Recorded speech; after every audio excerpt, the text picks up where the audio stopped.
Welcome to TG24 TV. నేను Sumalatha. Congress party ఆధ్వర్యంలో media సమావేశం ఏర్పాటు చేశారు.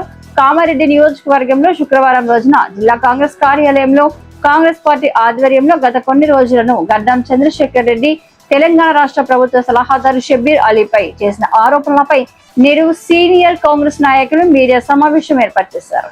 ఈ కార్యక్రమంలో కామారెడ్డి జిల్లా సీనియర్ నాయకులు మరియు వివిధ హోదాలో ఉన్నటువంటి అధ్యక్షులు, కౌన్సిలర్లు, మాజీ కౌన్సిలర్లు, కాంగ్రెస్ కార్యకర్తలు మీడియా సమావేశంలో పాల్గొన్నారు. అనంతరం కాంగ్రెస్ నాయకులు మాట్లాడుతూ గడ్డం చంద్రశేఖర్ పై కఠినమైన చర్య తీసుకోవాలని, కాంగ్రెస్ పార్టీ నుంచి సస్పెండ్ చేయాలని మీడియా సమావేశంలో తెలిపారు.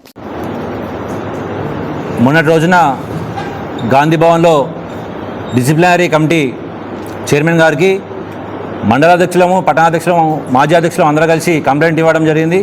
దాన్ని పరిగణలోకి తీసుకొని గడ్డం చంద్రశేఖర్ రెడ్డికి షోకాజ్ నోటీస్ ఇవ్వడం, దాన్ని కృతజ్ఞతలు తెలుపుతా ఉన్నాం. రవి గారికి, మల్లు రవి గారికి ధన్యవాదాలు. నమస్కారం. ఏదైతే మా గురువర్యులు షబ్బీర్ అలీ గారి పైన ఆరోపణలు చేస్తూ మరి గడ్డం చంద్రశేఖర్ మరి గతంలో టీఆర్ఎస్లో ఉండి బీఆర్ఎస్లో మరి ఒక సీనియర్ నాయకుడైన రాష్ట్ర కార్పొరేషన్ చైర్మన్ను కొట్టి సస్పెండ్ చేసే కాంగ్రెస్ పార్టీలోకి రావడం జరిగింది. మరి ఇక్కడికి వచ్చిన తర్వాత అక్కడ బుద్ధి ఏదైతుందో ఇక్కడ కూడా అదే బుద్ధి చూపించడం జరిగింది. మరి గతంలో ఈయన భార్య చైర్మన్ ఉన్నప్పుడు మరి కామారెడ్డిలో ఎన్నో ప్లాట్లు మరి అదేవిధంగా భూ కబ్జాలు చేయడం జరిగింది. మరి దాంట్లోనే భాగంగా ఈ డైనమిక్ రమేష్ అనే వ్యక్తి 200 గజాల చీలుకు భూమిని కూడా కబ్జా చేయడం జరిగింది. అది కూడా కోర్టు కేసులు నడుస్తుంది. మరి అలాంటి చంద్రశేఖర్ మరి ఆయన పైన సుమారుగా 20 పైన కేసులున్నాయి. మరి అదేవిధంగా ఏవేవైతే కబ్జాలు చేసిండో దానికి కావాల్సిన ఆధారాలు కూడా మా దగ్గర ఉన్నాయి. మరి అంతేకాకుండా మరి ఏదైతే షబ్బీర్ అలీ గారి పైన ఆరోపణలు చేస్తుండో ఆ ఆరోపణలు రుజువు చేయనట్లయితే మరి నీకు తగిన బుద్ధి చెప్పడం జరుగుతుంది. మరి అదేవిధంగా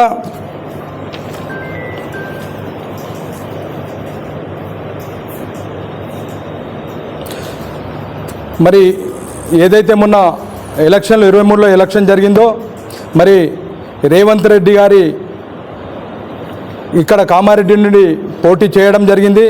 మరి ప్రెస్ మిత్రులకు ప్రతి ఒక్కరికి కూడా తెలుసు.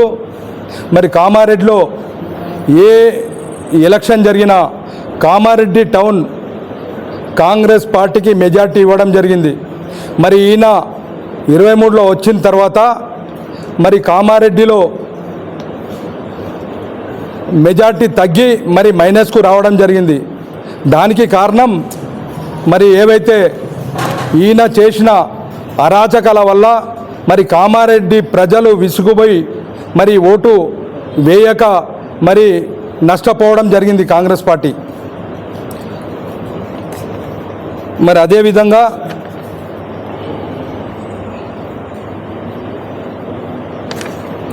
మరి ఏదైతే కాంగ్రెస్ పార్టీకి సంబంధించిన కౌన్సిలర్కు సంబంధించిన దాంట్లో కూడా 25%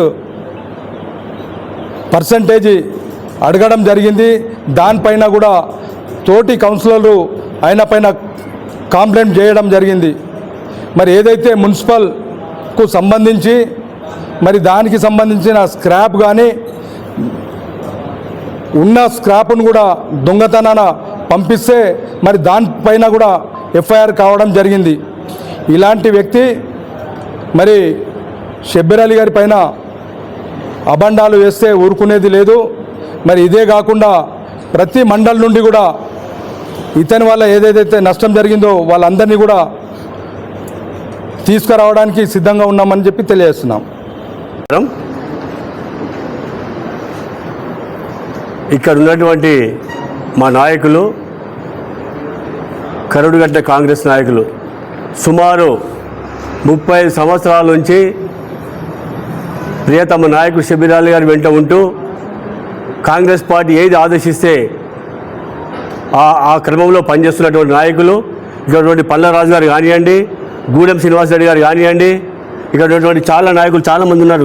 బాలరాజు కానివ్వండి, నౌషీర్ లాల్ కానివ్వండి, శ్రీనివాస్ కానివ్వండి, గురుల శ్రీని కానివ్వండి, భీమిరెడ్డి గారు కానివ్వండి, నరేందర్ రెడ్డి గారు కానివ్వండి, సుధాకర్ రెడ్డి కానివ్వండి, పాతరాజు కానివ్వండి, రాజబాబు కానివ్వండి, మిథులార గోనెసేన్ కానివ్వండి, అనంతరెడ్డి గారు కానివ్వండి, కిరణ్ కానివ్వండి, వైద్యకిషన్ రావు కానివ్వండి, గణేష్ గారు కానివ్వండి, ఇక్కడ ఉన్నటువంటి వాళ్ళు అటువంటి నాయకులంతా కాంగ్రెస్ పార్టీ కొరకు హార్నిషాలు కృషి చేస్తూ హార్నిషాలు కష్టపడుతూ షబ్బీర్ అలీ గారి నాయకత్వంలో పనిచేస్తున్న నాయకులు మేమందరం.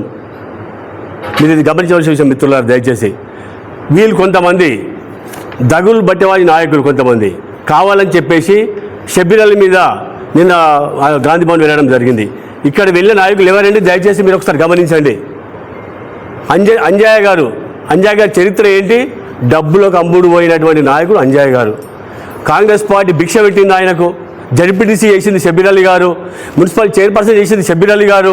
కనీసం ఆ నిజాయితీ మర్చిపోయి నువ్వు ఒక పెద్ద మనిషి మీద పోయి నువ్వు కంప్లైంట్ చేస్తావా? అసలు ఈ వయసు తగ్గట్టు పనిచేస్తా ఉన్నావు నువ్వు? అసలు ఒకసారి ఆత్మ పరిశీలన చేసుకో. నీకు భిక్ష పెట్టింది ఎవరు? కాంగ్రెస్ పార్టీ కాదా? షబ్బీర్ అలీ గారు కాదా? ఇదే పంపర్ శ్రీనివాస్ గారు అతి చిన్న వయసులో మార్కెట్ కమిటీ వైస్ చైర్మన్ చేయడం జరిగింది. ఆయనను ఎవరు చేశారు? ఇదే షబ్బీర్ అలీ గారు చేయడం జరిగింది, ఇదే కాంగ్రెస్ పార్టీ చేయడం జరిగింది. అటువంటి వారు మీరు ఇవాళ టీఆర్ఎస్ నాయకులకు అమ్ముడు పోయి మున్సిపల్ ఎలక్షన్ తర్వాత ఒక కౌన్సిలర్గా ఉండి మీరు టీఆర్ఎస్ వాళ్ళకి అమ్ముడు పోయినటువంటి చరిత్ర మీది కాదా? ఇలా ఇక్కడ ఉన్నటువంటి నాయకులు ఎవరన్నా అమ్ముడు ఒకళ్ళ పేరు చెప్పండి దయచేసి అడుగుతా ఉన్నాను. మీ మిత్రులు మీ మీడియా ద్వారా అడుగుతా ఉన్నాను. కాంగ్రెస్ పార్టీ కొరకు ప్రారంభిస్తూ కాంగ్రెస్ పార్టీ కొరకు పనిచేసిన నాయకులు ఇక్కడ ఉన్న వాళ్ళు. అక్కడ ఉన్న వాళ్ళు ఎవరు? కేవలం రేవంత్ రెడ్డి గారు, గౌరవ ముఖ్యమంత్రి రేవంత్ రెడ్డి ఎలక్షన్లకు ముందు వచ్చిన వాళ్ళు అక్కడ ఉన్న వాళ్ళు. గేములు ఆడుతూ కాంగ్రెస్ పార్టీని నష్టం చేయడానికి ఒక ప్లాన్ చేస్తూ ఉన్నారు వీళ్ళు. ఒక పథకం నడుస్తూ ఉంది. 80% కామారెడ్డిలో కాంగ్రెస్ పార్టీ కథం పట్టాలని చెప్పి కోవట్లాగా వీళ్ళు పనిచేస్తామని చెప్పి నేను మిత్రులకు తెలియజేస్తా ఉన్నాను. ఎందుకు చెప్తా ఉన్నానంటే 2023 అంతకుముందు ఎప్పుడు కాంగ్రెస్ పార్టీకి ఇక్కడ మెజార్టీ వచ్చేది? గత 20-30 సంవత్సరాల నుంచి. కేవలం 2023 సంవత్సరంలో మైనస్ ఎందుకైంది? ఈ యొక్క దుర్మార్గుల వల్ల, ఈ కోవట్ల వల్ల. ఈ కోవట్లు పనిచేస్తూ కాంగ్రెస్ పార్టీకి పనిచేయక కేవలం ఇక్కడ ఉన్నట్టు నటించుకుంటూ అక్కడ ఇన్ఫర్మేషన్ తీసుకుంటూ ఇలా రాజకీయం చేస్తూ ఉన్నారు. ఇటువంటి చరిత్ర వాళ్ళకి ప్రజలకు తెలియదా? అయ్యాలా ఎవరి చరిత్ర ఏంది తెలియదా? పేర్లు చెప్పదలుచుకోవాలి నేను. వాళ్ళ చరిత్ర ఒకసారి వాళ్ళ ఆత్మ పరిశీలన చేసుకోమనండి. కామారెడ్డి ప్రజలకు తెలుసు, కామారెడ్డి నియోజకవర్గ ప్రజలకు తెలుసు ఎవరి చరిత్ర ఏంది, చంద్రశేఖర్ చరిత్ర ఏంది, అంజయ్య చరిత్ర ఏంది, పంపర్ సింగ్ చరిత్ర ఏంది. ఉన్నటువంటి నాయకుల పేర్లు ఒకసారి తీసుకుంటామంటే అసలు తీసుకున్న మాకు నోరు కూడా రావటం లేదు. అటువంటి నాయకుల గురించి మేము మాట్లాడదలుచుకోలేదు. మేము ఇక్కడ ఉన్న వాళ్ళము కాంగ్రెస్ పార్టీ కొరకు ఇప్పుడు రాత్రి ప్రారంభించే వ్యక్తులు కాంగ్రెస్ పార్టీ ఇక్కడ ఉన్న వాళ్ళు. దయచేసి మీరు ఎంక్వైరీ చేయండి. మేము ఎన్నో మాకు గత 30 సంవత్సరాల నుంచి కాంగ్రెస్ పార్టీలో పనిచేస్తున్నాం. మాకు ఎన్నో ఒత్తిళ్ళు వచ్చినా ఏ నాయకుడు ఇక్కడ పార్టీ చేంజ్ చేయలేదు. పార్టీ కొరకు షబ్బీర్ అలీ కొరకు ఫస్ట్ కష్టపడుతున్నాం. ఇలా అంజయ్య గారు ఉన్నారు.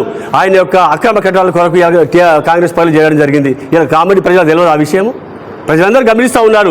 ఎవరెవరు పార్టీలు చేంజ్ అవుతూ ఉన్నారు, ఎందుకు చేంజ్? వాళ్ళ యొక్క స్వార్థాల కొరకు, వారి యొక్క ఆస్తులు కాపాడుకోవడానికి కొరకు, వారి యొక్క డబ్బులను సమకూర్చుకోవడానికి కొరకు వాళ్ళు పార్టీలు చేంజ్ అవుతూ ఉన్నారు. కానీ ఇక్కడ నాయకులు ఎవరు చేంజ్ కాలేదు కదా మిత్రులారా. దయచేసి నేను చెప్తా ఉన్నాను, మేము రాబోయే రోజుల్లో ఈ వారం రోజుల్లో 80% చంద్రశేఖర్ రెడ్డి గారిని సస్పెండ్ చేయకపోతే మేము మళ్ళీ గౌరవ ముఖ్యమంత్రి రేవంత్ రెడ్డి గారిని, గౌరవ పిసిసి అధ్యక్షులు గారిని, అలాగే మళ్ళీ మా యొక్క మల్లు రవి గారిని తప్పనిసరి మేము అందరము పెద్ద మొత్తంలో కామారెడ్డి నియోజకవర్గ మొత్తం నాయకులు మొత్తం సుమారు 1000 మందితో అక్కడ తప్పనిసరి గాంధీ భవన్కి వెళ్తాం. తప్పనిసరి అక్కడ వెళ్ళి వాళ్ళని రిక్వెస్ట్ చేస్తాం. మేము ఒకవేళ వాళ్ళని ఇట్లా సస్పెండ్ చేయకపోతే మేము ఎట్టి పరిస్థితుల్లో మా షబ్బీర్ అలీ గారు మాకంటే గౌరవం, కాంగ్రెస్ పార్టీ అంటే మాకు గౌరవం, రేవంత్ రెడ్డి గారు అంటే మాకు గౌరవం, పిసిసి అధ్యక్షుడు అంటే మాకు గౌరవం. కాంగ్రెస్ పార్టీ కూడా కట్టుబడి ఉన్న వ్యక్తులం. కానీ అటువంటి దుర్మార్గులు కాంగ్రెస్ పార్టీలో ఉంటే రేపు రాబోయే రోజుల్లో కాంగ్రెస్ పార్టీ బస్సు పడే అవకాశం ఉంది. కాబట్టి తక్షణమే వాళ్ళు సస్పెండ్ చేయకపోతే ఈ పెద్ద మొత్తంలో మేము గాంధీ బంద్ మీద ఆందోళన చేస్తామని తెలియజేస్తా ఉన్నాను. Thank you very much. Hi అండి, నేను మీ Satyasri. Please do subscribe TG24 TV.